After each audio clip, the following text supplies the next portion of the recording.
మా అందరి అభిరుచులకి ఏకైక ఎంపిక మానేపల్లి జ్యువెలర్స్. తరతరాలుగా తరగని స్వర్ణ బంధాలు మన మానేపల్లి జ్యువెలర్స్. ఫ్యాన్స్ కి ఇది ఒక పెద్ద పండగ. చాలా ఎంజాయ్ చేస్తాం, అరిచాము. బేసికలీ బాహుబలి చాలా హైస్ ఉండే సీన్స్ ఉంటాయి. సో ఫ్యాన్స్ కి పెద్ద పండగ. ఒక సలార్, ఒక బాహుబలి ఎపిక్ చాలా మంచిగా ఉంటది. ఒక కొత్త సీన్ ఉంది, మీరు అందరు సినిమాలో చూస్తే మీకు తెలుస్తుంది. కలెక్షన్స్ ఇప్పుడు దాకా రీ రిలీజ్ అయిన ఏ మూవీస్ అన్నిటినన్నా కలెక్షన్స్ అది క్రాస్ చేసేస్తారని అనుకుంటున్నాను. సూపర్ గా ఉంది మూవీ. బాహుబలి 1 and 2 చేస్తేనే ఎపిక్ వచ్చింది. లేదు లేదు ఏం లేదు. ఏంటి లేదు లేదు no no no no tattoo is different. Maybe box office hit. అంటే బాహుబలి 3 కి ఏమైనా ఎక్స్పెక్ట్ చేశారా? నో నో నో నో లేదు. బాహుబలి 3 ఏం లేదు. ఫైనల్ బాహుబలి ఎపికే, ఇదే సూపర్ హిట్. అంటే ఉన్న ఎఫెక్ట్స్ కి ఏమన్నా కొత్త తీసి యాడ్ చేశారా ఏమన్నా? కొన్ని సీన్స్ డిలీట్ చేశారు అంతే.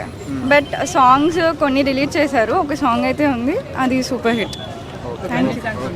సీన్లు కానీ కొన్ని సాంగ్స్ కానీ, అరే బాహుబలి ఆల్బమ్ కి నేను చాలా పెద్ద ఫ్యాన్. లిటరలీ ఇప్పుడైనా స్పాటిఫైలో వచ్చాయి కానీ ఇంతకు ముందు పెన్ డ్రైవ్లలో పెట్టుకొని మొత్తం లూప్ లో అయినేదాన్ని. సో పాటలు కట్ చేసినందుకు నాకైతే బాగా చేస్తున్నారు. అన్ని పాటలు ఉంటే బాగుండు అనిపించింది. బట్ ఆ స్టార్ట్ టు ఎండ్ అసలు ఎక్కడ not for a second bore కొట్టలేదు. నెక్స్ట్ ఇది వస్తుంది, నెక్స్ట్ ఇది వస్తుంది. తల నరికే సీన్ కి ఇది ప్రసాద్ కాబట్టి కానీ, లేకపోతే కాగితాలు లేచిండే ఆకాశం దాకా. అసలు క్రేజీ హై వచ్చింది. ప్రతి సీన్, ప్రతి షాట్ మైండ్ పోతుంది లోపల. క్రేజీ ఎంజాయ్ చేశా. యాడ్ చేశారు యాక్చువల్లీ. ఇది చిన్నప్పుడున్న శివుడు అడుగుతాడు పైన ఏముందమ్మా అని అడుగుతాడు. అప్పుడు కట్ చేసి ఇట్లా జలపాతం మీద తీసుకెళ్లి బలాల దేవుడు ఎంట్రీ పెడతాడు మహేష్ మీద చూపించి. దాట్ వాస్ క్రేజీ ఐడియా, అసలు వేరే లెవెల్. ఆల్సో ఒక కట్ చేసిన సీన్ ఉంటుంది, బిజల్ దేవుడు ఎంట్రీ, ఇది బాహుబలి ఇట్లా మహేష్ మీదలో ఇట్లా జంప్ చేస్తున్నది. That was another crazy cut. అసలు Jakkanna for a reason, he's Jakkanna for a reason నేను చెప్తున్నా. జయ రాజమౌళి ఆ స్టాంప్ పడుతుంది కదా, అది హై అసలు. అవునవును, అసలు చాలా మిస్ అనిపించింది. అది ఎంత మంచి పాటలు ఎందుకు కట్ చేశారని చెప్పని. 4 hours డ్యూరేషన్ బోర్ కొట్టలేదండి. 5 hours అయినా సరే ఇక్కడ కూర్చోబెట్టి చూడమంటే చూస్తాం. అది జక్కన మ్యాజిక్. అది అది బాగా అనిపించింది, నిజంగా చాలా బాగుంది ఆ బిట్ మాత్రం. రాజమౌళి ఫర్ ఏదైతే ఇప్పుడు యాడ్ చేసిన సీన్ ఉందో బాహుబలి 1 లో కానీ 2 లో కానీ యాడ్ చేస్తే అప్పుడు ఆ రేంజ్ అదేలా ఉంటుంది. అదేలా ఉంది అసలు. ఎక్కడ ఫ్లో మిస్ అవ్వాలా. It felt like a proper movie. ఇంకెందుకు కట్ చేశారని ఫీలింగ్ ఉంది అంతే. అనుష్క సీన్స్ కూడా ఉన్నాయి, కొన్ని కట్ చేశారని చెప్పేసి చెప్తున్నారు. ఏమేమి సీన్స్ మిస్ అయ్యారు? అనుష్క సీన్స్ నాకు తెలుసు. యా బాగుందండి బాహుబలి. రాజమౌళి ఇంకా బాహుబలి ప్రభాస్ కాంబినేషన్ క్రేజీ ఉంటుంది. అండ్ పార్ట్ 1 పార్ట్ 2 చూసినందుకు ఇంకా బాగుంది యాక్చువల్గా. లేదు అసలు యాడ్ చేయలేదు. ఉన్న దాంట్లో ఇంకా డిలీట్ చేశారు. కొన్ని సాంగ్స్ కూడా డిలీట్ చేశారు. సాంగ్స్ డిలీట్ చేసినా ఓవరాల్ మూవీ అయితే క్రేజీ ఉంది. అవుట్పుట్ మాత్రం అసలు ఏం లేదండి. ఓవరాల్గా సీన్ టు సీన్ ఏదైతే ఇంపార్టెంట్ సీన్స్ ఉన్నాయో ఖచ్చితంగా ఉన్నాయి.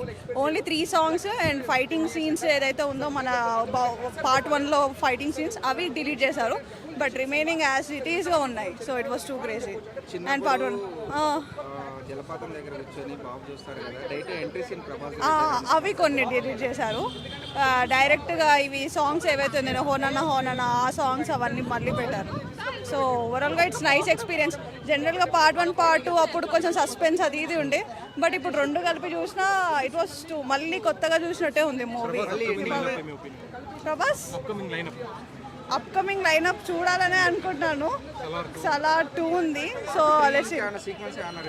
పార్ట్ 3 అని లేదు. ఒకటేదో బాహుబలి 2027లో రిలీజ్ చేస్తాను పోస్టర్ ఇచ్చారంతే. సో దానికోసం వెయిటింగ్. అది ఇంకా ఎలా ఉంటుంది అనేది చూడాలి. Thank you. నిజంగా చెప్తున్నా, బాహుబలి సినిమా ఇదొక చరిత్ర రికార్డ్ అని చెప్పొచ్చు. ఒక 10 సంవత్సరాలు అంటే ఇట్లా ఈజీ గడిచిపోయిందన్న. అంటే మామూలుగా ఒక 1-2-3 years అంటే అబ్బో అనిపిస్తుంది. అలాంటి 10 సంవత్సరాల సినిమా అంటే మళ్ళీ ప్రీ రిలీజ్, అది కూడా 2 part 3 hours సినిమా చేసిండు. నిజంగా చెప్తున్నా, 2 part మళ్ళీ 1 చేసిండు. అంటే 4 గంటల సినిమా. 4 గంటల సినిమా చూస్తే కూడా మనకు ఎక్కడ కూడా బోరింగ్ ఉంటుంది. అంటే ఇది ఒక డిఫరెంట్. అంటే ఎప్పుడు చూస్తే కూడా మనకు అసలు బోరింగ్ అసలు అనిపించదు.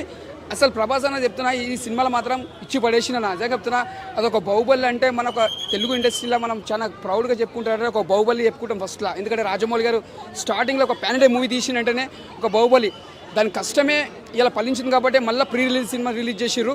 అంటే ఇక్కడ కూడా మన కీరవాణి గారి మ్యూజిక్ తీసుకున్నా కూడా దీనికి బ్యాక్గ్రౌండ్ మ్యూజిక్ కీరవాణి గారు నిజంగా చెప్తున్నా కీరవాణి మ్యూజిక్ మాత్రం ప్రతి దగ్గర అంటే ఫైట్స్ దగ్గర కానీ సాంగ్స్ దగ్గర కానీ ప్రతి దగ్గర కీరవాణి గారి మ్యూజిక్ మాత్రం దీనికి ఒక హైలైట్ అని చెప్పొచ్చు. ఇక్కడ అనుష్క గారు యాక్టింగ్ మాత్రం చాలా బాగా చేసింది. మన తమన్నా అంటే మన 10 సంవత్సరాల తర్వాత మళ్ళీ ఇప్పుడు చూస్తున్నామంటే నిజంగా చాలా హ్యాపీగా ఫీల్ అయినాం. అంటే మళ్ళీ ఇప్పుడే రిలీజ్ అయ్యి అనిపించిన సినిమా అంతా బాగుంది. ఇది ఒక చరిత్రలో రికార్డ్ అని చెప్పొచ్చు. అంటే ఈ కట్అవుట్ చూస్తే నాకు అర్థమైపోతుంది అంటే ప్రభాస్ ఎట్లా ఉందో కట్అవుట్ కానీ అంటే అలాంటి కట్అవుట్ మళ్ళీ మనం 10 ఏళ్ళ తర్వాత మళ్ళీ చూస్తున్నామంటే ప్రభాస్ గారిది కానీ ఇలాంటి స్టిల్ కానీ మనం చూస్తున్నామంటే మనం చాలా ప్రౌడ్గా ఫీల్ కావాలి. మళ్ళీ మనం చూడమో తెలియదు. అంటే మనం ఇప్పుడున్న చూసేటప్పుడు మనం చూసినా అదృష్టం అనుకోవాలి. అంత బాగుంది సినిమా నిజంగా చెప్తున్నా ఇచ్చి పడేసిండు. బాహుబలి మాటలు లేవు, సినిమా మాత్రం బ్లాక్ బస్టర్ ఇచ్చి పడేసిండు. జై బాహుబలి. సినిమా బాగుంది. అంటే 10 సంవత్సరాల తర్వాత చూసినా మళ్ళీ ఏదో కొత్తగా ఉంది. ఎలివేషన్ షాట్స్ ఉన్న సీన్స్ తీయలే కానీ కొంచెం కొత్తగా ఇంకో సీన్స్ పెట్టారు. 2 కంబ్యాక్ చేస్తే స్టోరీ ఎడిటింగ్ బాగుంది. దీన్ని కంబ్యాక్ చేస్తే 3 గంటల 45 నిమిషాల సినిమా. అది బాగుంది, ఇది బాగుంది. Direction super. ఆడ తీసిన టాలెంట్, ఆ డైరెక్షన్, కొత్త సీన్స్ ఆడైంది. ఆడైనందుకే ఆ కంబ్యాక్ 2 కలిపి వచ్చినాక బాగుంది. 10 years తర్వాత చూసినా కూడా అదే గూజ్ బంప్స్, అవే ఎలివేషన్ షాట్స్, బోర్ కొట్టేది సినిమా మొత్తం బాగుంది. అంతా ప్రతి దగ్గర బాగుంది.